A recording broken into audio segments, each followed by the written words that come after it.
Welcome to my channel learn for teaching.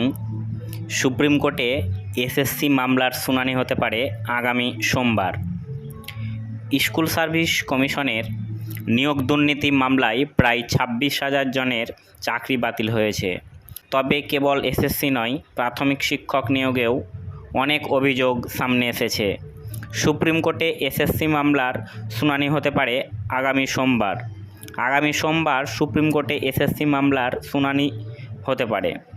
Kolkata হাইকোর্টের রায়ে 2016 সালের নিয়োগ প্রক্রিয়ায় পুরো প্যানেল বাতিল করে দেওয়ায় এক লাফে প্রায় 25,753 জন শিক্ষক অশিক্ষক কর্মীর চাকরি চলে যেতে বসেছে।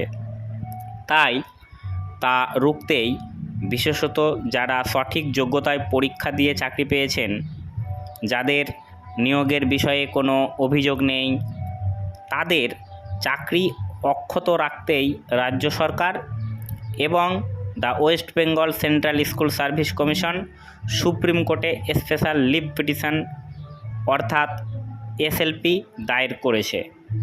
সোমবার তারই শুনানি হতে পারে বলেই সুপ্রিম কোর্টের রেজিস্ট্রি সূত্রে জানা গিয়েছে। অন্যদিকে এই মামলায় যুক্ত হয়ে যোগ্য অথচ চাকরি হারাতে বসা শিক্ষক অশিক্ষক কর্মচারীদের একাংশ সুপ্রিম কোর্টে আবেদনের প্রস্তুতি নিচ্ছে।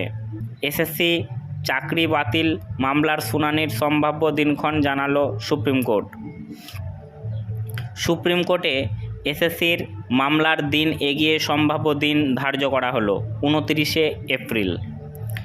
এসএসসি ও রাজ্য সরকারের করা এসএলপি দুটি আগামী 29/4/2024 অর্থাৎ 29শে এপ্রিল 2024 সোমবার সম্ভাব্য শুনানির জন্য লিস্টেড হয়েছে। এর আগে শীর্ষ আদালত সূত্রে জানা গিয়েছিল আগামী 3 মে শুনানির সম্ভাবনা রয়েছে, সেটা এগিয়ে এলো। যদিও কোন বেঞ্চে মামলার শুনানি হবে তা এখনও জানানো হয়নি। গত সোমবার কলকাতা হাইকোর্টের বিচারপতি দেবাংশু বসাক এবং বিচারপতি মোহাম্মদ সব্বর রশিদির ডিভিশন বেঞ্চ 2016 সালের শিক্ষক ও শিক্ষাকর্মী নিয়োগের পুরো প্রক্রিয়ায় বাতিল করেছে। এর ফলে চাকরি গিয়েছে 25,753 জনের। যারা মেয়াদ উত্তীর্ণ প্যানেলে চাকরি পেয়েছিলেন, যারা সাদা খাতা জমা দিয়ে চাকরি পেয়েছিলেন, তাদের বেতন ফেরত দেওয়ার নির্দেশ দেওয়া হয়।